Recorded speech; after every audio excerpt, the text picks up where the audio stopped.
Se eu não resolver o meu ontem, eu não posso acessar o amanhã. Porque eu não posso ser quem Deus quer que eu seja, enquanto eu não deixar de ser quem eu ainda fui, né? Se eu estiver apegado em quem eu sou, jamais serei quem Deus quer que eu seja. É uma decisão. Você falou isso sobre a lepra do Naamã. Ele está doente. Talvez o povo não sabia, mas a mulher dele sabia. É intimidade, né? Só quem tem acesso sabe das nossas lepras. Só quem tem acesso sabe das nossas lepras. Só que ele era um líder, ele era um general.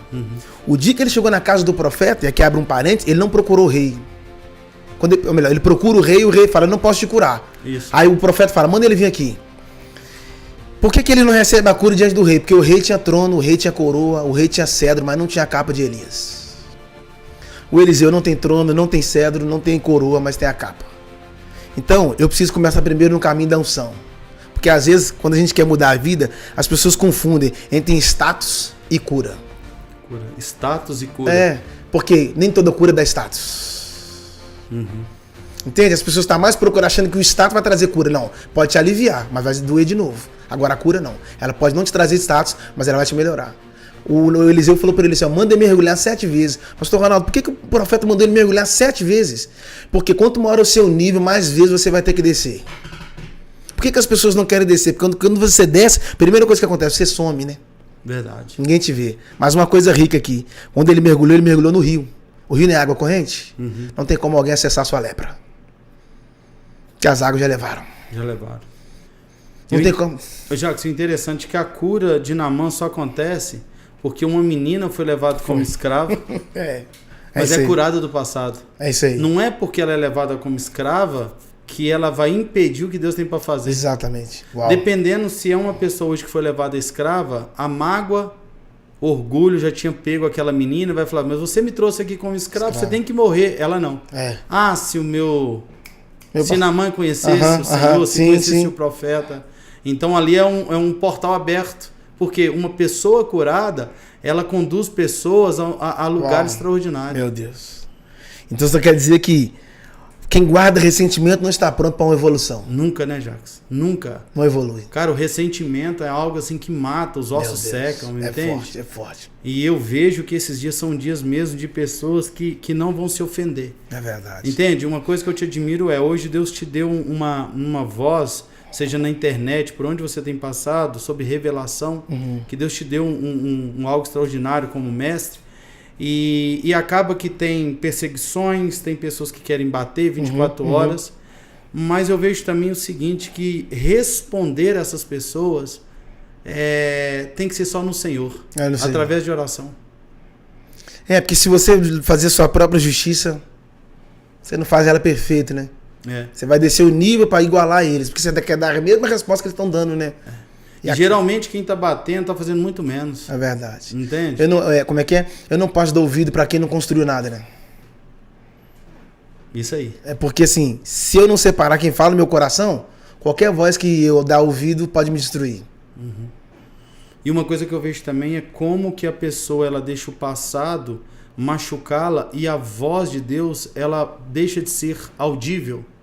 Porque uma pessoa machucada ela só consegue ver dores exteriores. Verdade. Ela só vê o que o outro falou, o que o Joãozinho falou. No caminho de Emaús tem 2 feridos que só estão ouvindo a voz da terra e não conseguem ouvir a voz do céu.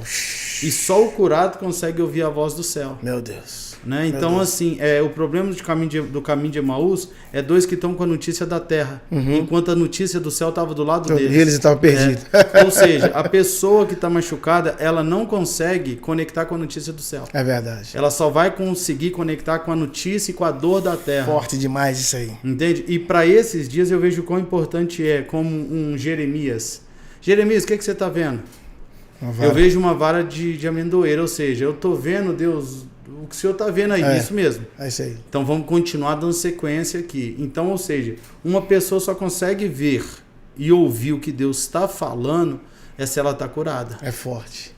Então, para esses dias, nós temos que buscar essa cura, resolver se tem alguma mazela, alguma coisa do passado, colocar em ordem e a gente dar sequência para o futuro. Verdade. Que Deus tem um extraordinário de Deus. Imagina, já que se você tivesse ficado preso a tantas coisas, pancadas que você tomou lá atrás. Você não anda, né? Não anda. Você não anda. Porque toda vez que você alimenta seus ferimentos, você para. Tem como você comer andando, não? Quem come andando, você para. Você falou sobre o caminho de Emaús aí. Eles estavam feridos. Que quando Jesus entra na conversa, eles estavam falando de coisas do passado. Uhum. O futuro na frente deles, eles falando de coisas do passado. Eles não perceberam as marcas de Jesus. Sabe onde é que a visão deles abriu? Eles estavam cegos também. Sabe onde é que a visão deles abriu? Quando Jesus trouxe eles para a mesa.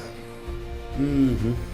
Que Jesus aí pegou o pão, porque o pão quem partia era o visitante. Quando Jesus pegou o pão que partiu, ou seja, quando a palavra foi rasgada, o texto diz que as escamas abriram.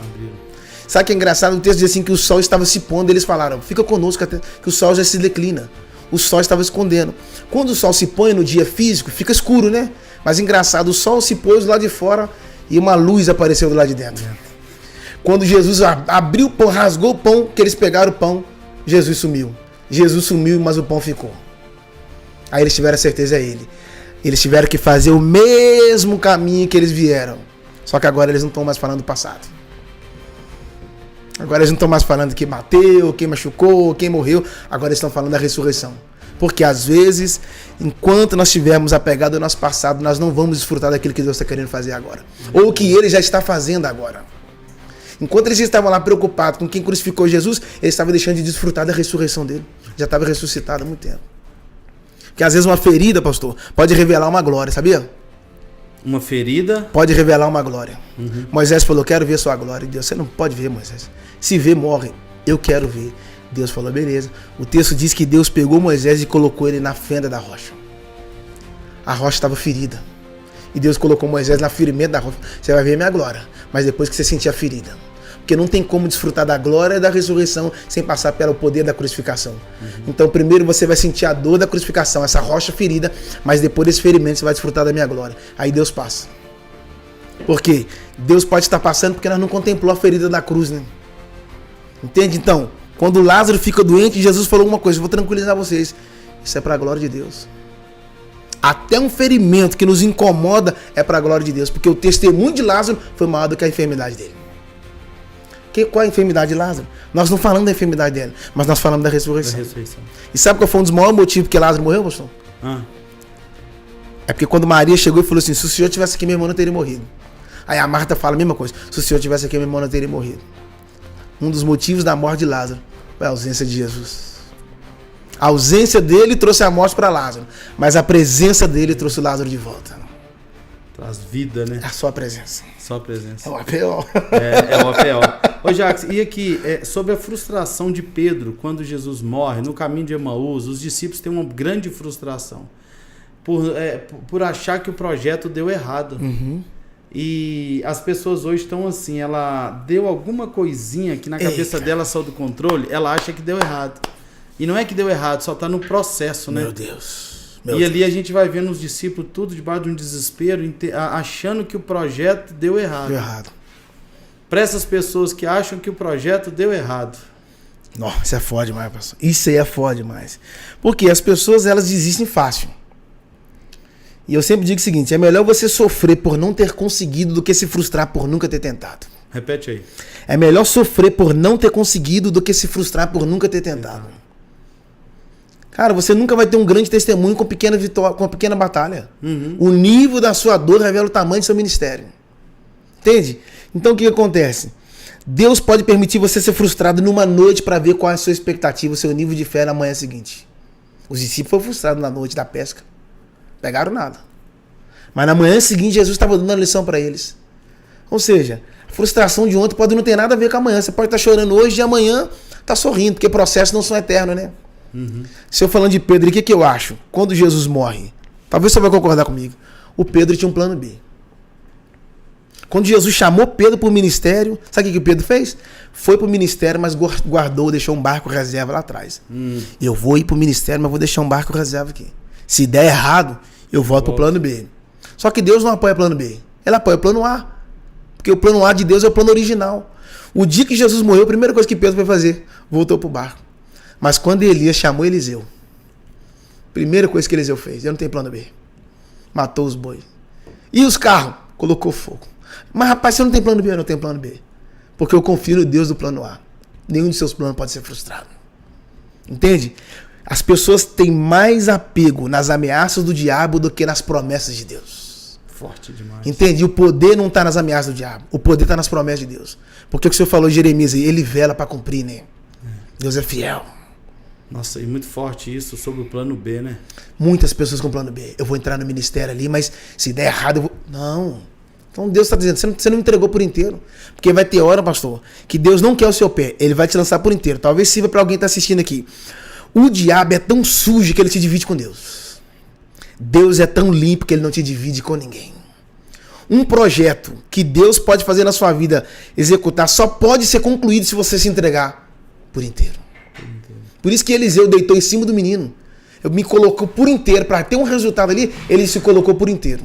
O Noé com a família se colocou por inteiro. Jesus se colocou por inteiro, até a última gota de sangue. Você não pode ir pela metade quando se trata do reino de Deus, ou é tudo. E quando o profeta deita em cima da criança, ele tem um comprometimento, né? Agora Geazi já não tem um comprometimento. Não. Não. A visão dele é outra, né? Ele não quer envolver com isso. Que o Eliseu fala com ele assim, ó, pega o meu cajado, vai lá e toca no menino, é isso? Isso. Ele tocou e não aconteceu nada. Porque às vezes eu posso estar com o cajado de Eliseu, mas não tenho um coração de Eliseu. É o que o senhor falou da soberba. Soberba não é... Orgulho. As pessoas não caem no adultério. Não, elas não caem no pecado. As pessoas não caem que eu roubou dinheiro aí. Não. Elas caem no orgulho. No orgulho. O pecado é a consequência de um coração orgulhoso. Tudo começa pelo orgulho. Por que Saul perdeu o trono? Não porque desobedeceu matando os amalequitas. Não. Foi por causa do orgulho. A cabeça cresceu, a coroa caiu. Quando a cabeça cresce, a coroa cai. Um querubim caiu do céu por causa do orgulho, pessoal. O orgulho nos destrona. A queda começa no orgulho. As pessoas perderam o posto. Não, fulano estava ali, perdeu por causa do orgulho. O orgulho é perigoso, é um veneno. E